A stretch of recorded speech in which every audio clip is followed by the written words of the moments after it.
Good day mga idol. Update tayo ngayon sa bangka ko ngayon. Pasensya na po kung ngayon ako nakapag-update dahil nga po meron tayong trabaho. Ang gagawin po natin ngayon ay magkakabit po tayo ng ligason. Ang video na po pala ito ay mga idol, matagal na po itong video na to. Siguro may 3 linggo na. Hindi ko po kasi ma-upload dahil meron po tayong trabaho. In-update ko lang din po kayo dito sa bangka na to dahil sa akin din po ng video ito, gusto ko rin po sana ipakita sa inyo kung paano ko kinabit yung mga ligason at saka po yung ibang sanipa katulad nito sa may kabitan po ng makina. Yan po isa-isa kong kinakabit sa may parte po pala ito ng batangan, tapos yan po yung kapares nya sa may batangan, tapos ang susunod po yan yung sa may parte po ng kabitan. Yan po, ito po yung sa may parte ng kabitan ng makina. Nakano na po yan, naka-align na po lahat yan. Kumbaga ipoksin na lang at saka papakuha na lang.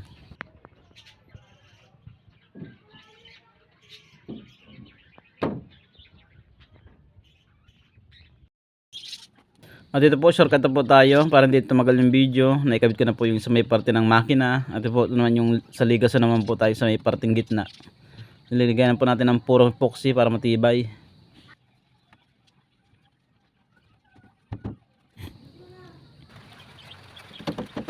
Ang gamit ko naman po pako dito is 1.5 po na tanso. Magkano po bang tanso dyan sa inyo? Dito po sabit medyo may kamahalan na po ang pako ngayon. Kaya ang binibili ko po na pa 1/4 lang muna para hindi sumubra yung pako. Kung kulang man, makabili ulit tayo ng 1/4 ulit. Dahil hindi na po dire-diretso yung gawa natin.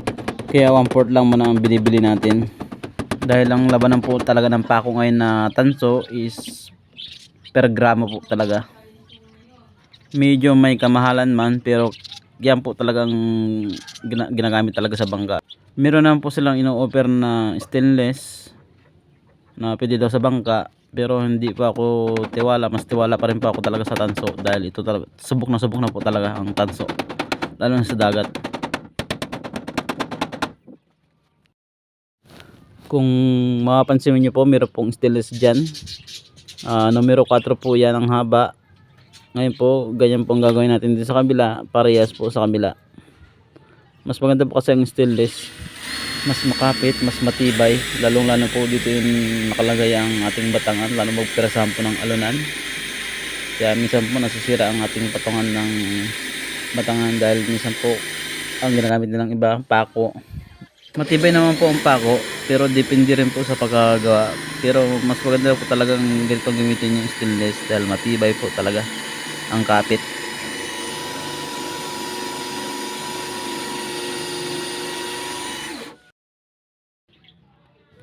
Ayan po, pagkatapos natin butasan, ikakabit na naman po natin yung stainless. Numero 4 ang haba.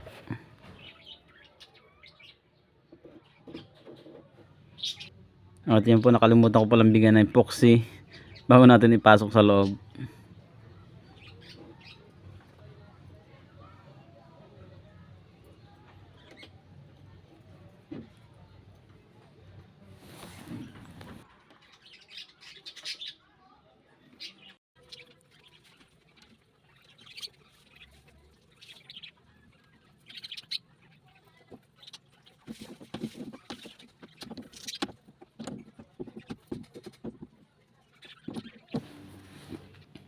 At yun naman po, magkakabit po tayo ng patungan o sapin sa batangan.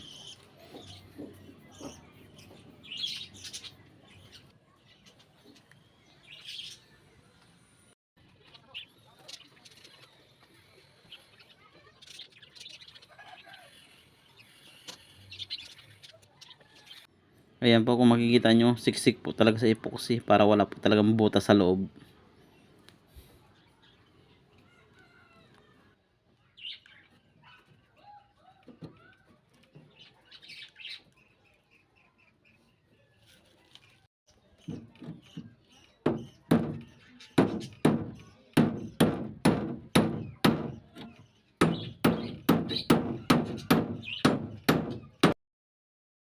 At ito naman po, magkakabit tayo ng sanipa.